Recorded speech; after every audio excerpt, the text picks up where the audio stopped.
দক্ষিণ পশ্চিমাঞ্চলের সাথে দেশের বাকি অংশের যোগাযোগে আমূল পরিবর্তন ঘটিয়েছে স্বপ্নের পদ্মা সেতু।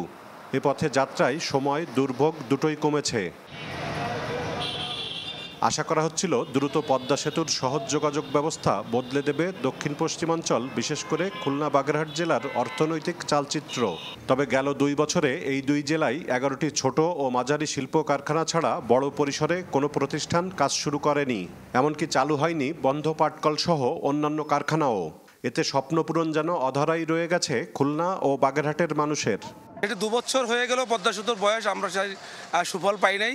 আমাদের প্রত্যাশা তো পূরণ হয়নি, বরং আমাদের অনেকটা স্বপ্নভঙ্গ হয়েছে। আমাদের যে আশা আকাঙ্ক্ষা এই অঞ্চলের মানুষের, তার সময় কিন্তু ভেস্তে চলে গেছে। কোনো কিছুই কিন্তু হয় নাই। সেই মিল কারখানা ইন্ডাস্ট্রি কোনো কিছু হলো না, কোনো কর্মসংস্থানের ব্যবস্থা হলো না। একমাত্র ওয়ালটন এসি দিচ্ছে 1 বছরের রিপ্লেসমেন্ট গ্যারান্টি এবং কম্প্রেসারের 10 বছরের গ্যারান্টি। ব্যবসায়ীরা বলছেন খুলনায় এমনিতেই শিল্প উদ্যোক্তা কম, নেই বিমানবন্দর ও পাইপলাইনে গ্যাস সরবরাহ। স্থানীয়দের প্রত্যাশা পূরণ করতে হলে পরিবর্তন আনতে হবে এই 2 ক্ষেত্রে। খুলনা অঞ্চলে গ্যাস না থাকার কারণে আমাদের কিন্তু শিল্প কলকারখানা সেভাবে গড়ে উঠছে না, এবং আমাদের ক্ষুদ্র মাঝারি শিল্প কলকারখানার যে উৎপাদিত পণ্য তার ব্যয় অনেক বৃদ্ধি পাওয়ার কারণে কিন্তু আমাদের এইখানে টিকে থাকতে পারছে না।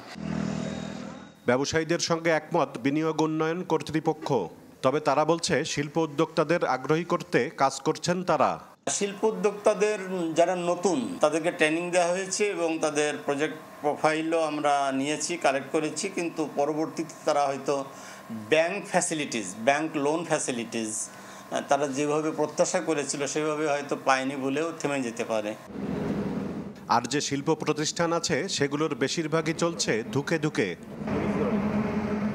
মামুন রেজা, চ্যানেল 24, খুলনা।